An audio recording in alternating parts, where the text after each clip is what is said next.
Hey everyone, I am Engineer Sondeep Paul. Show you fantastic, important, and informative update stock market news of Dhaka Stock Exchange and Chittagong Stock Exchange stock market. Before beginning, like the video and subscribe the YouTube channel Stock Investor CK for it is learning video. Stock market ঝুঁকিপূর্ণ নিজের অধীনে বাইসেল করবেন Dhaka stock এক্সচেঞ্জের website হইতে সংগৃহীত fantastic important and informative update news এবং stock market analysis করে গুরুত্ব সহকারে আজকের ভিডিও সাজাই আছে। নাও ফোকাস একটু পরে স্টক মার্কেটে তালিকাভুক্ত company Energypac power generation PLC এর ফান্ডামেন্টাল অ্যানালিসিস করে সঙ্গে ভিডিওতে টেকনিক্যাল আলোচনা করব। কাজের সঙ্গে থাকুন। ভিডিওটিতে শেয়ার বাজারের ক্ষুদ্র বিনিয়োগকারীরাও উপকৃত হবেন। যারা ইউটিউব চ্যানেল স্টক ইনভেস্টর সিকে পারলে এটা সাবস্ক্রাইব করছেন তাদের কমেন্টস থেকে আজকে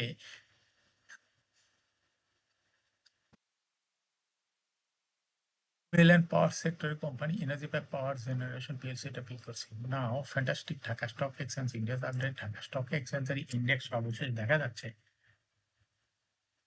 4.1 হাসবে 5,022.47 হয়েছে। ডিএসসিতে টাকার অঙ্কে 300.68 কোটি টাকার বেশি ট্রানজাকশন আছে। ডিএসএক্স ইন্ডেক্সে বুলিঞ্জার ব্যান্ড মোমেন্টাম ইন্ডিকেটর এর সঙ্গে MACD RSI volume momentum indicator দেখতে পাচ্ছেন। Bollinger band upper band lower band ভালো রকমের বৃদ্ধি লক্ষ্য করা যাচ্ছে এবং সর্বশেষ বুলিঞ্জার ব্যান্ডে বিয়ারিশ মোডে ট্রেড হওয়ায় রেড কালারের ক্যান্ডেল সৃষ্টি হয়েছে। এমএসিডিতে ব্লু লাইনটি রেড লাইনকে ক্রস করে নিচেই নেমে গেছে। হিস্টোগ্রামে জিরো লাইন নিচে নেগেটিভ ভলিউম ক্রিয়েট করেছে। আরএসআই পজিশন নিচে চলে গেছে।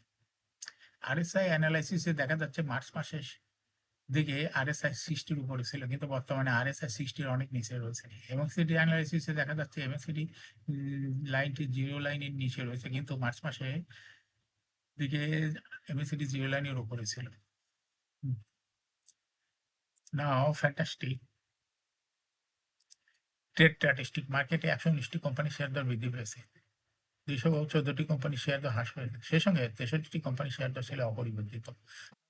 ইন্ডেক্স ওভার যে সমস্ত কোম্পানি ইন্ডেক্সকে উপলব্ধি করার চেষ্টা করছে তার মধ্যে প্রথমেই রয়েছে আলারা ব্যাংক। ইন্ডেক্সকে 3.63 প্লাস করছে। এরপর পর্যায়ক্রমে রয়েছে BRAC Bank, Olympic Industries, Shahjibazar Power Company Limited, Rupali Bank, Panama Grameen Bank, City Bank, Square Pharma, NCC bank.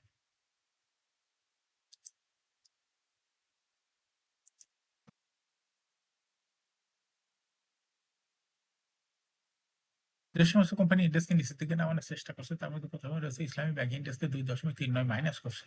এরপর পর্যায়ক্রমে রয়েছে Heidelberg Cement, ECB Bank, ACI, National Bank, Walton hi-tech Park, ADN Telecom, Dutch Bangla Bank, First Security Islami Bank, SIBL. Stock market news.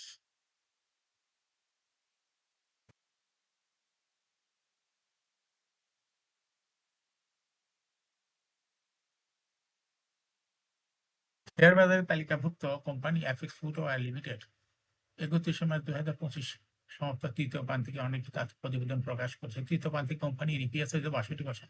আগের বছর একই সময় EPS ছিল 1 টাকা 4 পয়সা। 3 প্রান্তিক জুলাই হইতে মার্চ 2025 কোম্পানিটির শেয়ার প্রতি 4 টাকা 45 পয়সা আয় হয়েছে। আগের বছর একই সময় যা ছিল 3 টাকা 99 পয়সা। অর্থাৎ 3 প্রান্তিকে জুলাই হইতে মার্চ 2025 ইপিএস বৃদ্ধি পেয়েছে অ্যাপেক্স ফুটওয়্যার। প্রথম প্রান্তিকে কোম্পানিটির শেয়ার প্রতি ক্যাশ ফ্লো হয়েছে 176 টাকা 18 পয়সা। আগের বছর একই সময় 83 টাকা 16 পয়সা ছিল। 31 মার্চ 2025 তারিখে কোম্পানি শেয়ার প্রতি নিট সম্পদ মূল্য এনএপিপিএস হয়েছে 432 টাকা 51 পয়সা।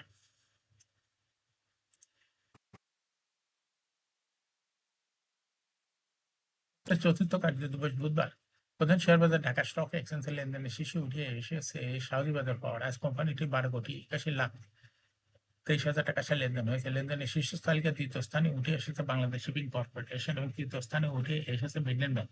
এছাড়া লেনদেনের শীর্ষ তালিকায় থাকা অন্য কোম্পানিগুলোর মধ্যে রয়েছে Shinepukur Ceramic, Alif Industries, BRAC Bank, Fine Foods, Uttara Bank, Beximco Pharmaceutical, Shahjalal Islami bank.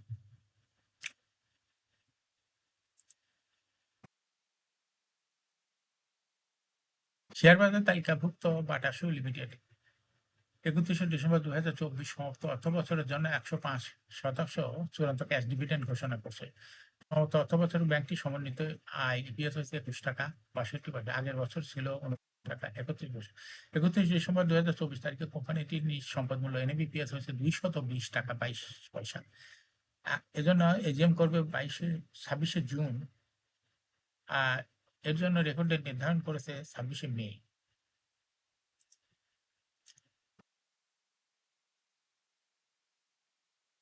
সপ্তাহের চতুর্থ কার্যদিবস বুধবার ঢাকা স্টক এক্সচেঞ্জের ব্লক মার্কেটে 25টি প্রতিষ্ঠান লেনদেনে অংশ নিয়েছে। এসব প্রতিষ্ঠানের মোট 10,99,76,000 টাকা শেয়ার লেনদেন হয়েছে। এর মধ্যে সবচেয়ে বেশি লেনদেন হতে দেখা গেছে 5 প্রতিষ্ঠানের শেয়ার।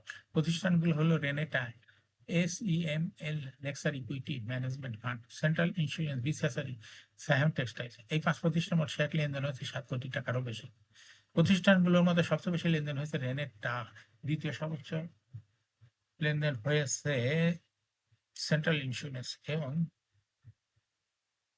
এরপরে আছে বিসিএসআরই শেয়ার ব্লক মার্কেটে লেনদেন করছে। এখন শেয়ার বাজারে তালিকাভুক্ত এনার্জি ব্যাক পাওয়ার কম জেনারেশন PLC এর ফান্ডামেন্টাল অ্যানালিসিস করব, সঙ্গে ভিডিওতে টেকনিক্যাল আলোচনাও করব। কাজের সঙ্গে থাকুন। ভিডিওটিতে শেয়ার বাজারের ক্ষুদ্র বিনিয়োগকারীরাও উপকৃত হবেন। যারা YouTube channel stock investor CK Pal এটা সাবস্ক্রাইব করছেন, তাদের অনুরোধে আজ ওয়েল অ্যান্ড পাওয়ার সেক্টরের company Energypac power generation PLC এটা পিক করছে। Energy pack power generation PLC এর ট্রেডিং কোড হলো EPGL। এই কোম্পানির আজ মার্কেটে ক্লোজিং দর ছিল 20 টাকা 50 পয়সা, 52 এবং 52 সপ্তাহের মধ্যে EPGL এর সর্বোচ্চ দর উঠেছিল 25 টাকা 40 পয়সা। এই কোম্পানিটি ওয়েল অ্যান্ড পাওয়ার সেক্টরের কোম্পানির অথরাইজ ক্যাপিটাল 500 কোটি টাকা, পেইড আপ ক্যাপিটাল 190.163 কোটি টাকা, রিজার্ভ রয়েছে এই কোম্পানিটি 329.64 কোটি টাকা। ইয়ার-এন্ড হলো 30 June. Last reserve held on 22 December 2024 for the year end at 30 June 2024।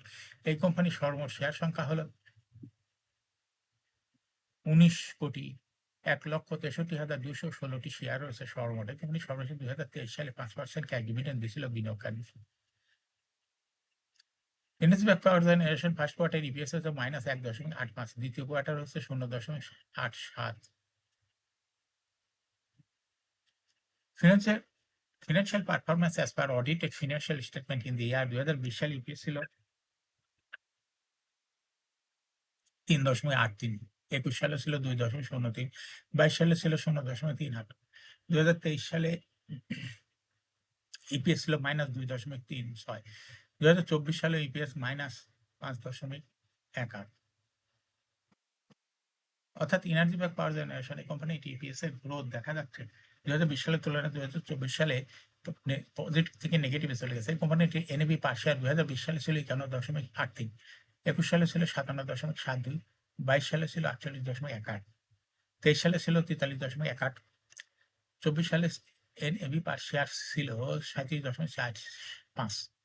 অর্থাৎ এনার্জি পাওয়ার জেনারেশন এই কোম্পানিটি EPS এর গ্রোথ, NAV পার শেয়ারের গ্রোথ দেখা যাচ্ছে 20 সালে তুলনায় 2024 সালে অনেকটা কমে গেছে। এই কোম্পানিটির প্রফিট 2020 সালে ছিল 57.404 কোটি টাকা, সেখান থেকে 2024 সালে হয়ে গেছে -98.427 কোটি টাকা। অর্থাৎ EPGL এই কোম্পানিটির প্রফিট 20 সালের তুলনায় 2024 সালে পজিটিভ থেকে নেগেটিভে চলে গেছে।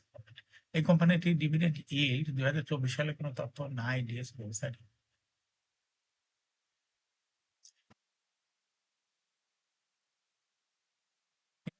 পাওয়ার জেনারেশন এই কোম্পানিটি 2021 সালে শেয়ার বাজারে তালিকাভুক্ত হয় market category B. Share holding percentage as on 30 June 2024 sponsor ডাইরেক্টের কাছে ছিল 54.13% শেয়ার, গভর্নমেন্টের কাছে কোনো শেয়ার ছিল না, কিন্তু ইনস্টিটিউশনের কাছে ছিল 18.03%, ফরেনের কাছে কোনো শেয়ার ছিল না, পাবলিকের কাছে ছিল 27.84% share. Share holding percentage as on 31 March 2025 এ দেখা যাচ্ছে পাবলিক শেয়ার হোল্ডিং পার্সেন্টেজ বৃদ্ধি পেয়ে হয়েছে 28.18%।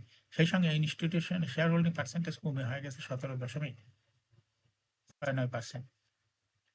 এনার্জি পাওয়ার জেনারেশন এই কোম্পানির শর্ট টার্ম লোন রয়েছে 137.995 কোটি টাকা এবং লং টার্ম লোন 949.532 কোটি টাকা। এখন এনার্জি পাওয়ার জেনারেশন এই কোম্পানিটি টেকনিক্যাল অ্যানালাইসিস করার জন্য বুলিঞ্জার ব্যান্ড মোমেন্টাম ইন্ডিকেটর এর সঙ্গে MACD RSI volume momentum indicator দেখতে পাচ্ছেন। Bollinger band upper band lower band বড় রকমের বৃদ্ধি বুলিঞ্জার ব্যান্ডে বুলিশ মুডে ট্রেড হওয়াতে গ্রেড কালারের ক্যান্ডেল শিট হয়েছে। MACD তে ব্লু লাইন রেড লাইনকে ক্রস করে নিচে নেমে গেছে। হিস্টোগ্রাম ও জিরো লাইনের নিচেই নেগেটিভ ভলিউম ক্রিয়েট করছে, আরএসআই বর্তমানে 40 উপরে চলে গেছে।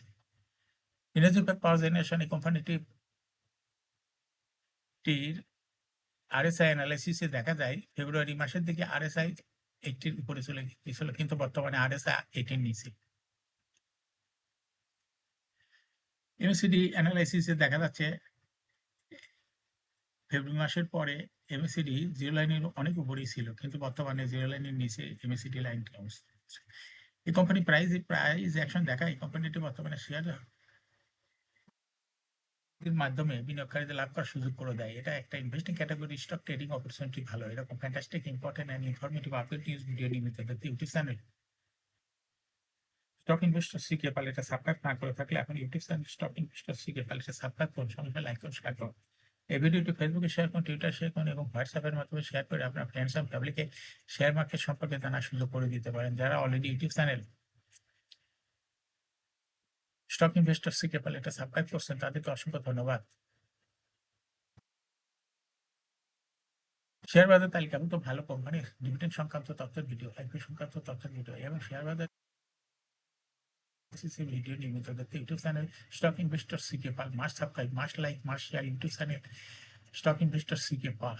শেয়ার বাজার তালিকাভুক্ত ভালো কোম্পানির গুরুত্বপূর্ণ নিউজ জানতে YouTube channel stock investor CK Pal নিয়মিত দেখতে পারেন। Thanks for watching this video.